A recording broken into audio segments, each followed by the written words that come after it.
If your hair is wavy, you should be reading wavy hair advice and not curly hair advice. Now, I know that can feel kind of controversial because there's kind of this whole conflict on the internet of whether or not it's okay to call wavy hair curly. And that's not what I'm getting at here.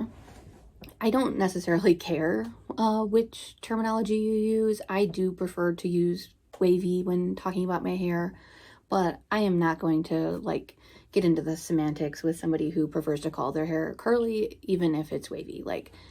I think it's reasonable to use curly as an umbrella term or to use it as a specific type 3 hair term. So that's not what this video is about.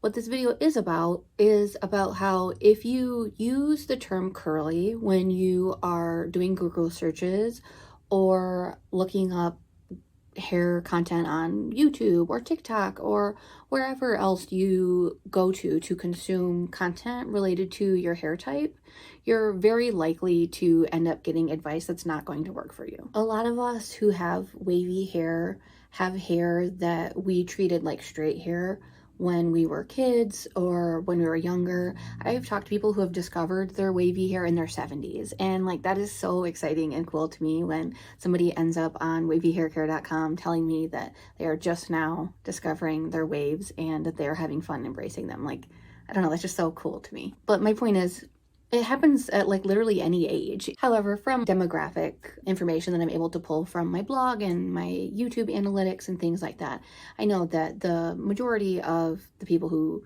consume my content are around my own age, maybe a little younger.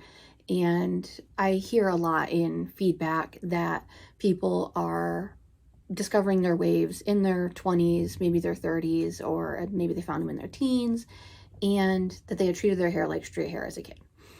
And if that's your story, like it is mine, then you certainly will understand how the difference between wavy and straight is really significant.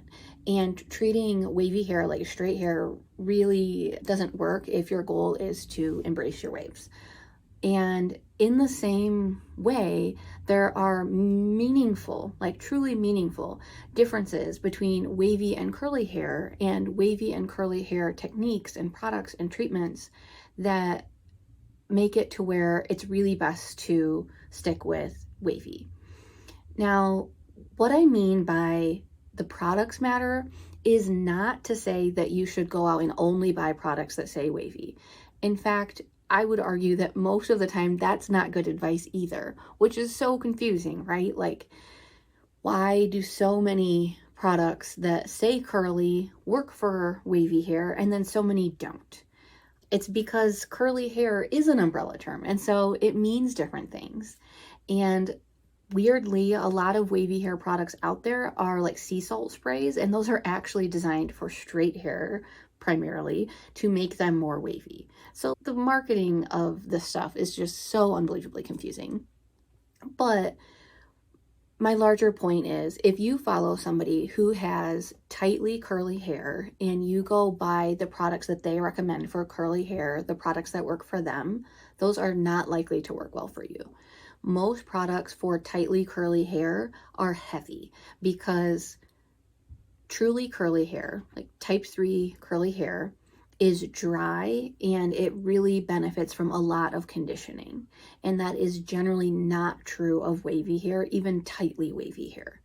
Generally speaking, wavy hair is finer and it is way more easily weighed down, and it has kind of less backbone. So just another example. So a lot of times on curly hair content, people will say, if your hair is falling flat, on wash day or even 3 days past wash day, it's less curly than it was on wash day. That's a sign that you are in moisture overload.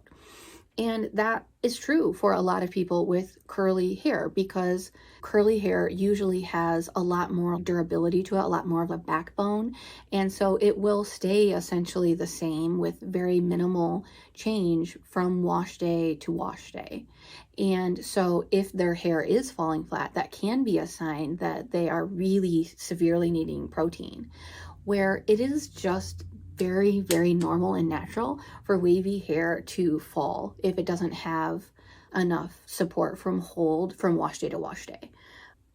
That's just how ours works. It's going to get a little bit straighter before we wash it again. At least the vast majority of wavies. Again, all of this varies some, but I just see something like that and think, gosh, if I would have really believed that if my hair doesn't stay as tight between like the first day that I wash my hair and like day 3, then I would be really overloading my hair with protein, thinking I'm in so much moisture overload that my hair needs so much protein, and that can be damaging.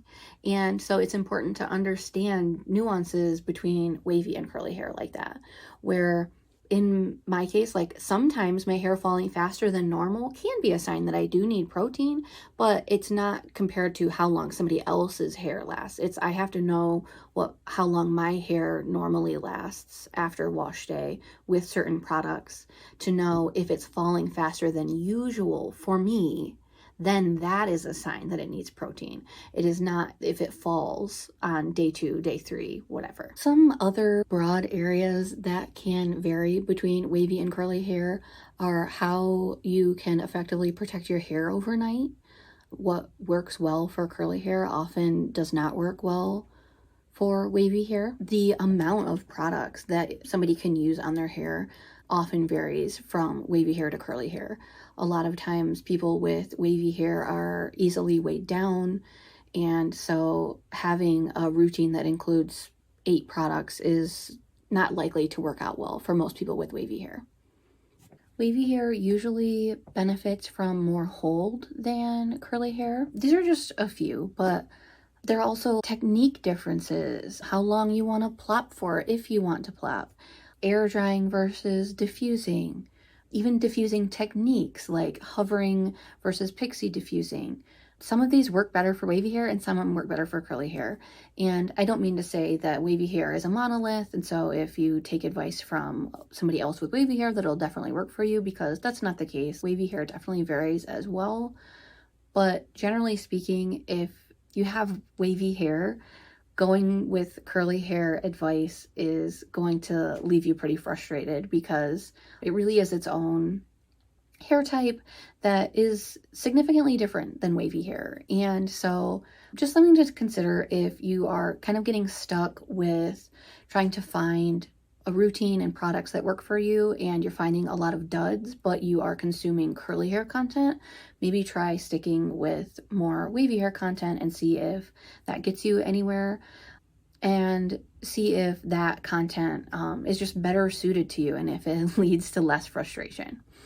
Also, I have started offering one-on-one email consultations for personalized hair advice, or just to answer like your specific wavy hair questions. That is something that I am now offering as a paid service. So if you are like frustrated, overwhelmed, and just tired of trying things that don't work and would like some more customized advice, head to wavyhaircare.com and click on my contact form.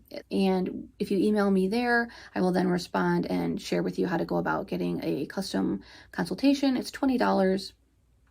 And I'll like ask you some questions to make sure that I have the type of information that I need about your hair and your experience. And then you can go ahead and ask me your questions and I'll respond to them and get you on the way to getting the results that you want. I will see you guys next time. Bye.